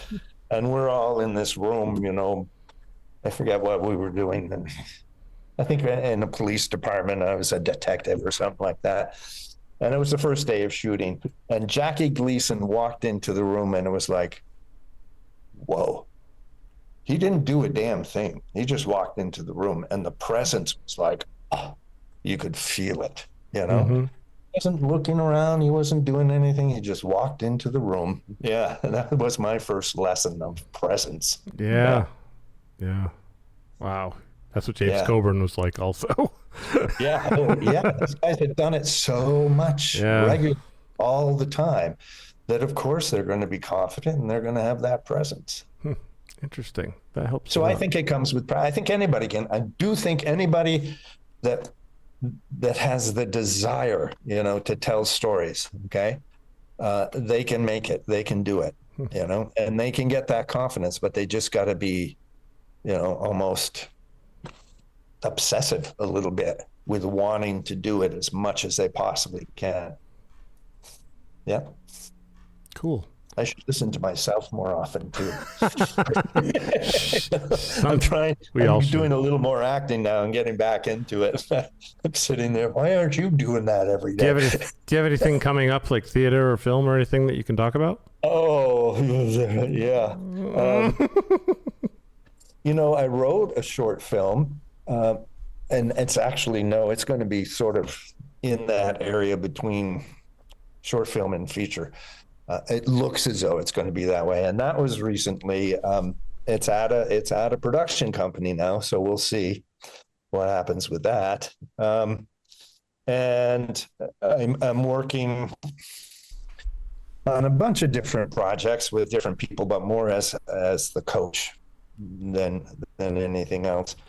But there's a movie now that wants me to play a part. and I might do it. It's a small independent production. I might do it. It's going to be in Montreal. We'll see, because Canadian immigration and I are not quite on the same page right now. So, Oh no. Oh no. yeah. So Isabel, the business Now, partner, what's is that doing story? the Can you tell that story? Yeah. What'd you do, Jock? Well, because I'd been on work permits for, and I think the most time apparently you can be on a work permit, which I didn't know too well, although the lawyers knew. And the last one kind of expired, but I got some kind of extension for 6 months. But at that point, I wasn't really working in much. In other words, now all my salary, if you could call it that, was coming from the U.S. corporation. They're kind of hooked together. The U.S. corporation is kind of the parent of the two. So I was no longer being paid by. There's Straeon Filmworks is the Canadian corporation. Acting for Film is the U.S. corporation. Straeon Acting Studios is kind of the thing in between. It's not actually a legal term. And so I was still coaching in Montreal live every week, and then coming back across from the U.S. to Canada one night. They saw that a document had expired that I didn't realize, so they kind of pulled me in, and then they did some stuff that the lawyer said they shouldn't have done. But anyway, they found out that I was teaching this class every week. And, before, when they asked me, are you working in Canada now? I said no, because I wasn't being paid. And I learned that doesn't make any difference who pays you. Oh, wow. Every week in Canada. So they turned me around and kicked me out for a year. Wow. Oh my God. Yeah. Whoa. I had the night shift. So Canadians. Jeez. yeah. So that was good, because it got me here. This is the Johnson apartment. It got me here for first winter in Vermont in a long time. And I realized how much I miss Vermont. Yeah. It's wonderful and here. being here. So now I can go there. I can't do the weekly class. They actually Zoom me in to do the weekly class. Isabel's live and I'm on the screen. Oh my God. Really well, because we co-coach the two Montreal, the Tuesday classes, which works really well. It always has worked well. But it's particularly well because she's there kind of as the director. She's getting that perspective. I'm almost like a cinematographer. I'm getting the perspective. Oh, that's interesting. Yeah, that's cool. It is. It turned out to be very interesting. Wow. Co-coaching well, because you're getting two different perspectives of the same kind of thing. And so the learning curve is shortened a little bit with co-coaching. I love that idea of you being, you are like the cinematographer, because you're watching it on 16:9. Yeah. That's awesome. The thing that happened, so many things have changed. Even screenwriting, Rena, by the way, a screenplay that was written 5 years ago is very different than the way they're writing screenplays now. Very different. Oh, interesting. So how do you, with so many things changing, what do you do to stay up to date? That's the hardest thing that we have. And we have connections kind of all over the place, even in Europe. And we have connections with major casting people. So we kind of keep in touch with them. I am keeping in touch with what's going on in the industry itself. My son keeps me in touch with what's happening technologically with the thing. But that's the hardest part, is to keep up with all the changes. Nowadays auditions are all done as self-tapes. You sit down and you tape it, and all the callbacks are done on Zoom. It's online stuff. And the casting directors, at first they were complaining about, I missed the in-person thing. But lately they've been saying, actually, no, I'm able to do in the online callback, I'm able to coach a little bit and work with the actor. Yeah. And they said, plus what I'm seeing in a self-tape is closer to the reality that I'm going to put them in. Yeah. You know? So they're actually kind of liking that now. That's great. Wow. Yeah.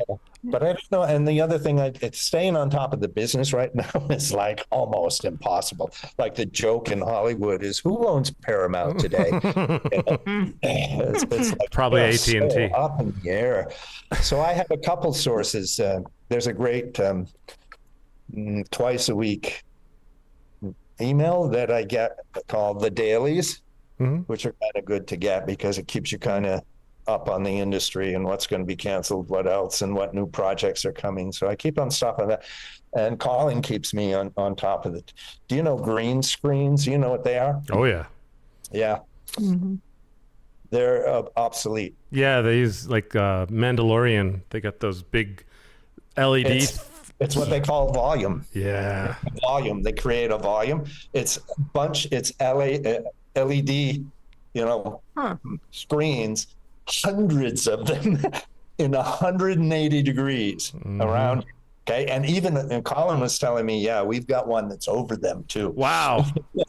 And he was saying right now it's too pricey for anybody except the big guys to get. But he said, ultimately, that's the end of green screens because now you can be, walking down Sunset Boulevard and it's there and it's moving, and the reflection and the shadows, everything is happening. Yeah. So he does it. He's involved in the technical aspect of that. Oh yeah. Oh, so he knows math big time then. He knows math because you have to like, there's a lot of math involved with the cameras have to move the right way with the background so that it looks natural. It's so fascinating. It is. It is. Oh yeah. He tells me about, he did one shot where it's, I forget how long it is, but there are 3 camera handoffs from one man to another as the scene is progressing. And people are firing guns and stuff. And Colin designed that from the technical point of view. Oh, wow. That's amazing. Yeah. Wow. Oh, that's so great. I'll send that to you. Please do. Yeah. Oh, that's awesome. But you do have to keep up with everything. If you get a screenplay today, a recent one, any of the ones that are nominated pretty much, you're going to see how lean they are. In terms of dialogue and in terms of stage directions even. It's like the screenwriters are leaving a lot of room for all the other artists to give their input. So they're very lean. It's hard to find a scene, even a major scene, that's longer than 2 pages. Wow. I like that. I like that better. Yeah. Well, the problem is, with actors, one of our things that is a struggle for them is actors that just want to go from line to line to line are going to miss the story because now the story is in between lines. Even if you have like 5 lines in a row, what happens between one period and the next, or in between the end of a sentence and the start of a next one is huge. Yeah. There's so much going on in there. Okay, so where it used to say, as he picks up the keys and walks towards the door, he says blah, blah, blah. Now it just says, he says blah, blah, blah. So you better be really in touch with your character because when you get to set and it says, all right, what I want you to do is pick up those keys and walk over to the door, you're in it so deep that whatever they tell you to do doesn't make a difference. That's very true. Yeah, the character actually can make anything work. Doesn't matter. Doesn't matter what they want to do or what they want to change. The character can make everything work. But if the actor's brain, if their frontal lobe gets involved in the process, now we have a problem. Your consciousness can only do one activity at a time. It's not a multitasker. Yeah. Your subconscious is this multitask. It can do hundreds of things at the same time. Yeah. So that's kind of a rewiring of the actor to understand. And it's all about connection now more than anything. If I'm really connected to the other person, here's another one. Jack Lemmon once said, if I care more about the other actor than myself, I'll be fine.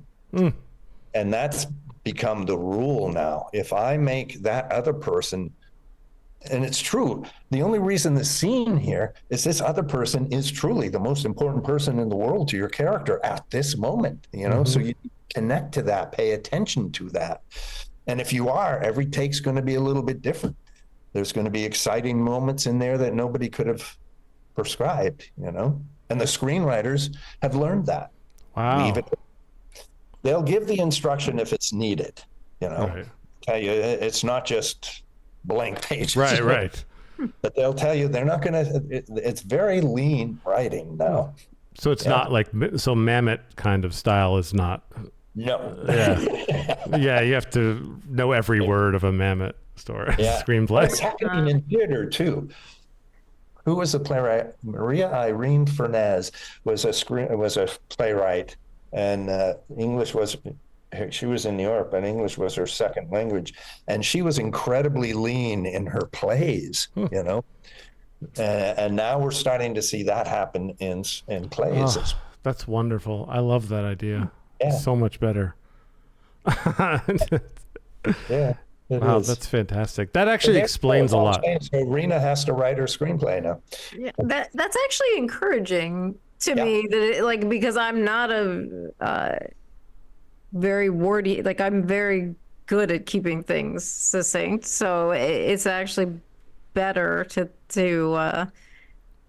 think that I don't have to write all of this dialogue, or like I can kind of just give the gist of who I want the characters to be, and then if somebody fills that role, then it'll take off.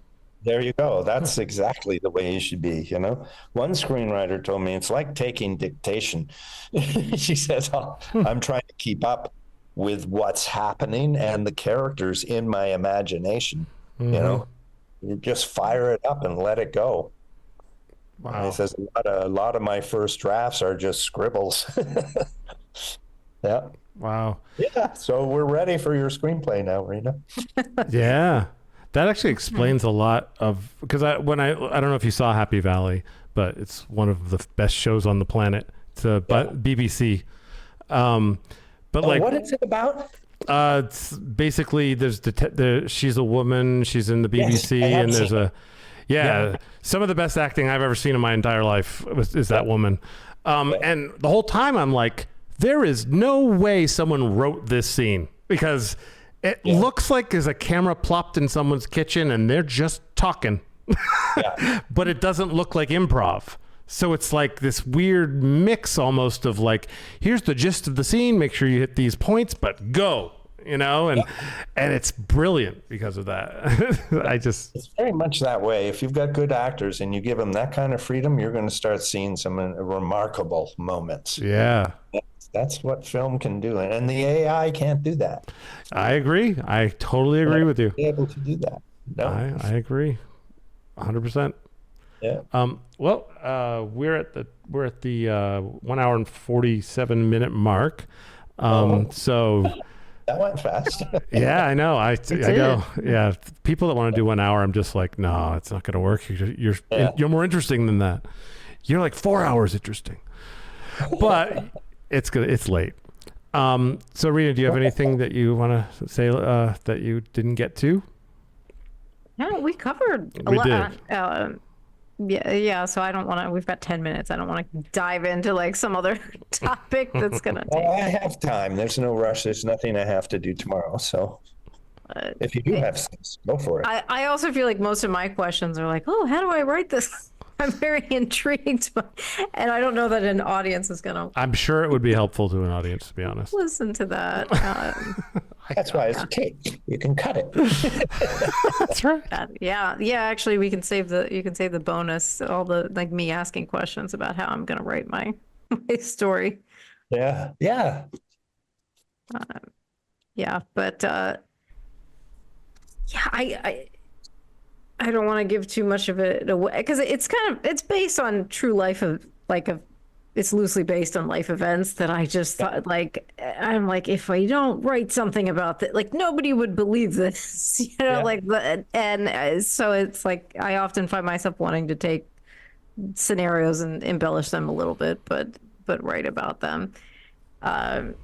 Yeah, and I think what you get stuck on is the dialogue part, and especially if that's not like your culture or your your background. So if you're trying to deal with characters where it's like, yeah, I know the people that I know well, but then there are some other characters in play where I will say, should I be writing dialogue for these characters? Maybe I'm not the right person that should be doing that. And so then what do you do in that scenario? Yeah, boy, do I want to coach you. Okay. It's like you've got too many. Do I have the right to do this? Okay. Can I do this? It's like, come on, lady, get those out of your head. Okay. They are of no value. I'll tell you two things that came to mind. Tennessee Williams wrote like 3 plays before Glass Menagerie, and they were okay plays, but he wasn't too happy with them. Then he talked to Hart Crane.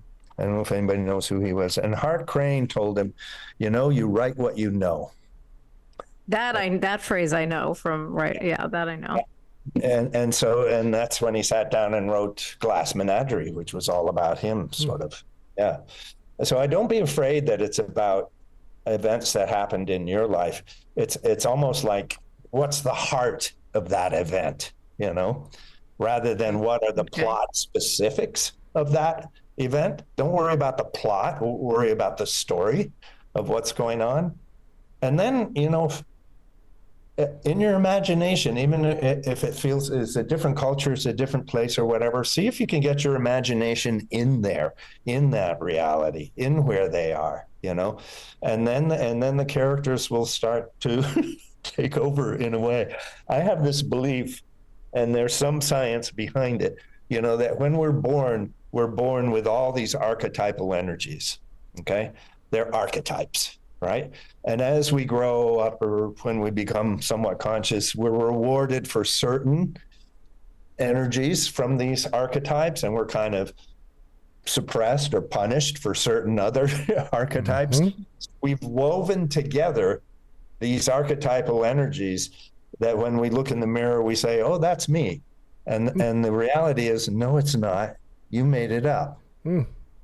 Once an actor knows that, they get a freedom of understanding. I think these energies, and we can get into subjective unconscious or, whatever you want to talk about, but I believe these energies are always available to us. These characters are already, if you've been thinking about this story for 4 years, you're going to be surprised. They're already in there waiting for you to get the pencil and let them out,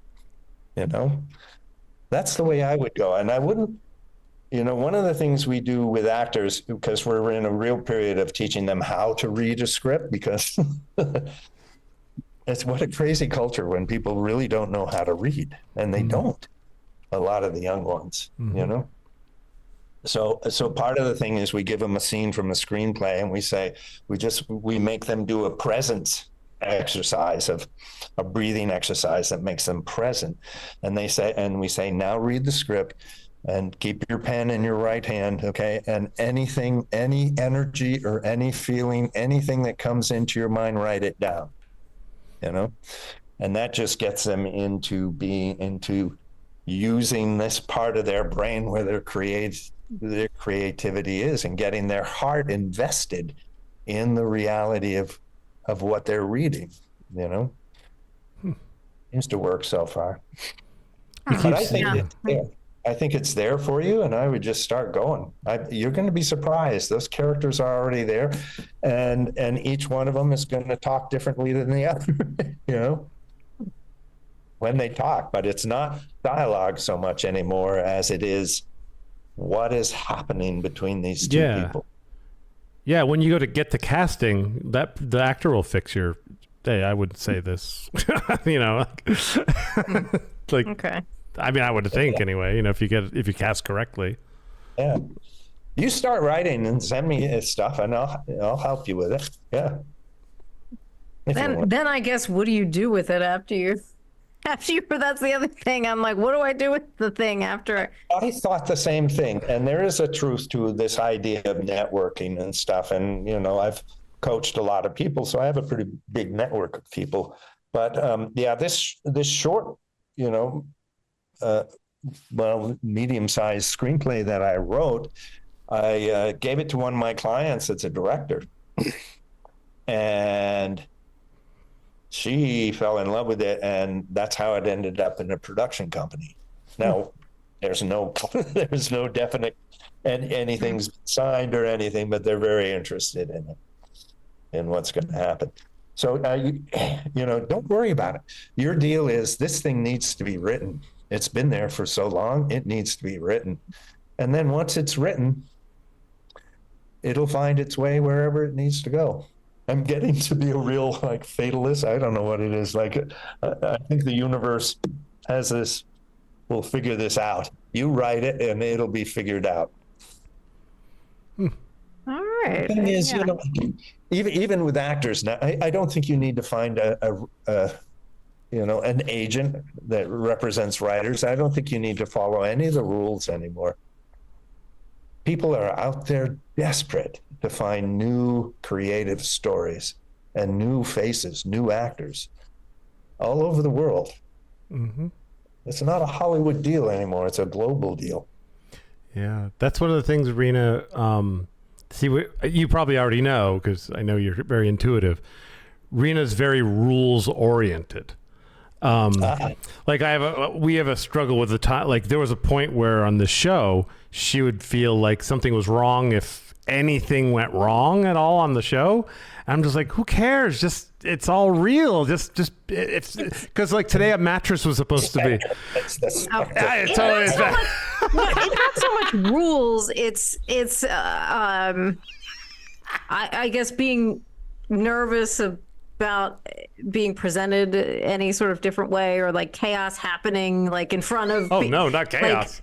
But you've definitely loosened me, because I'm very closed off. Most things, I guess. I'm no, we can't let people see that life happens, and I like to present a. Yeah. Yeah, and I don't know. I guess it's just I also struggle with, because I'm technically I'm a media person, but I struggle very much with I've written it because I mostly write, but I struggle with having a brand, right? Because I had a friend helping me with my website, and she's like, well, now you need to share some of who you are personally. I'm like, no, do we need to do that? And I'm like, here's my clips. Here's what I've written. What else do they need? I go hiking with my dog. This is what I'm willing to share. That's good. That's usually I'm also the person that doesn't tell you the fun fact, or now I have a go-to fun fact, which is that my animals can recycle together. And that way I don't have to share anything about anything about myself as a person, but I can share that fun fact, which I guess I don't have to share anything about me as a person. But that's kind of what it is, Jay, is that if something deviates, if something goes wrong, but I'm learning to loosen that up. But luckily the mattresses, also I'm my house is a mess. So I'm testing mattresses for Forbes vetted. So what happens is, and every time I tell people the first one hasn't published yet, so people just think I'm a crazy person. I'm I'm testing mattresses. You're what? It's code. It's code. But so they send you the company sends you a mattress, and you sleep on it for 30 days, and then you have to use all these metrics to evaluate it, and then you write your what you thought about it. And so, but I'm what if I hate this mattress? I don't want to get rid of my old mattress. So the old mattress is in the middle of the family room, and then the new mattress is in the bedroom. Yeah. And then the editor liked my review, and she said, would you like to do another one? And I said, sure. And so then we had to arrange somebody to come and get the one mattress and swap it out to get the other one. And I was afraid that it was going to happen during our podcast, but luckily but it ended up, luckily it happened yesterday, but it was very funny because the guys picking up the mattress, the one young guy, they called me and they're like, are you at Sycamore or whatever? I'm like, I don't think you're at the right place. And he sounded super high. And I was just I mean, like to the point where I'm like, should you be driving? I'm concerned, like, because he was very confused and very high, and I'm like, and to the point where I'm like, and he was late, and I was like, and I didn't even get mad at him. I was just like, can you get here? Do you think you can still get here? And he's like, yeah, I think so. And so he does. He finally makes it to the front, but he can't figure out how to use the call box. And I was like, I'll just come outside for you. and then I come outside, and there's a real young guy and an older guy, and the older guy does not look like he's baked. And the young guy's like, so I'm like, okay, now I feel better about the situation that like the older guy was probably driving and the young guy was calling. But I was like very worried about this kid of like, are you going to make it home safe? But they did. They got the mattress and went on their way. And now I have a new mattress to try out. That's part of your script if I ever heard it. It is. That and the cat and the doormat, I think. Yep, exactly. Sometimes I feel like I should just be writing the sitcom that is just. Yeah. Mm-hmm. Yeah, actually, yeah, I think so. I think you have that kind of energy about, when you're talking about these stories, they're funny. Yeah. Yeah. Yeah. Yeah. I want to do a part of this podcast where we just commentate on stuff because Rena is so entertaining in our meetings because she'll get really, really fired up about a subject. Yeah. And me and Alex, our producer, we just sit back and watch because she's hilarious. It's cool. And I'm like, we should do that more. And oh my God, it's because, it's great when she goes off.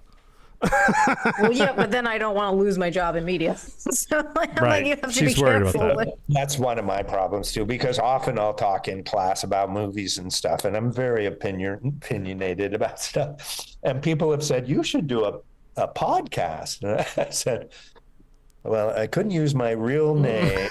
I'd have to disguise my voice, because I say some stuff that could literally end me, my career. You could always put a green screen suit on and change your voice. You just be the green screen actor. A podcast, which is just audio, right? Oh, that's true. You could do it that way. Yep. Yeah. But no, you should definitely. Yeah, no, you're right. To protect yourself, I guess that's true. Yeah, but they love it when I talk about movies and stuff because. There's a ton of stories I remember that I won't bring up because I know that you wouldn't want me to. Talking about certain actors and things. Yeah. Exactly. Oh yeah, don't get me going. Yeah. And it's fascinating though, Rena. I think this is really fascinating.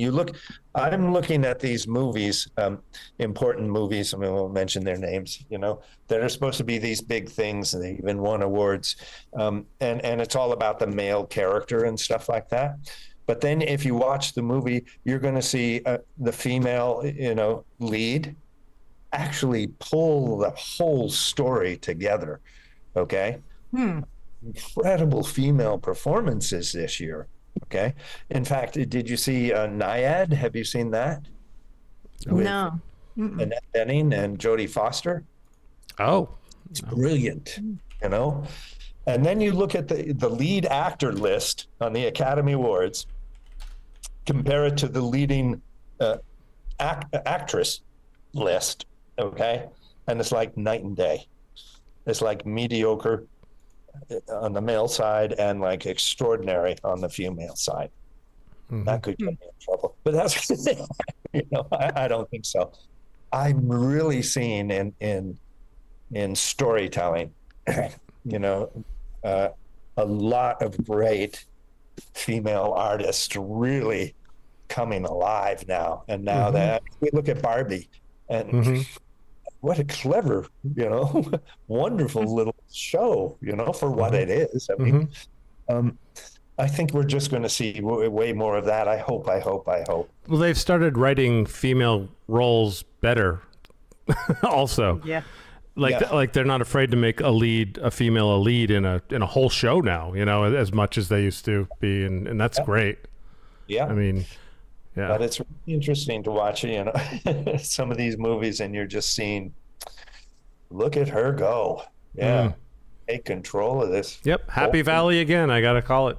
That woman is an amazing actress. She is good. But then we get into that whole thing of British actors. Yeah. These people are trained. I mean, they're reading Shakespeare in grade school and getting up in front of class and reciting it. Right. Stories are part of their lives. You look at any of the Irish shows, Sky Entertainment and stuff.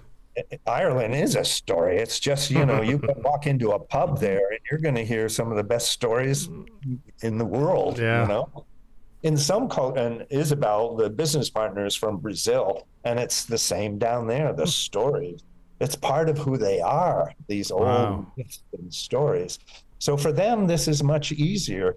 And their training is much more, it's not about remember the time you accidentally put the cat in the dryer and recreate the emotion. It's not this psychological crap going on. It's more just being creative and getting up there and doing it. That's a real story, by the way, Jock. Huh? That's a Jock real story, except it was a puppy, wasn't it? No, it was a cat. It was? The cat lived. I know, but I remember you telling it. It was never quite the same, but yeah, it's one of those crazy nights of too much of everything, and the dryer and the washer are in the kitchen area, and we're at the kitchen table, celebrating, I don't know, the passing of time, we're getting substances, and so I just shut the dryer door and turned it on, And after a while, I think Betsy was, I was still married. Betsy goes, "Did you put sneakers in the dryer?" I said, "No." And I went over and opened it, and there's the cat. Oh my God. Oh my God. Yeah. How long was the cat in the dryer? Oh, not very long. A couple tumbles. Oh my God. A couple tumbles. Oh God. Yeah. It was never quite the same, but lived a long life. Oh my God. Yeah.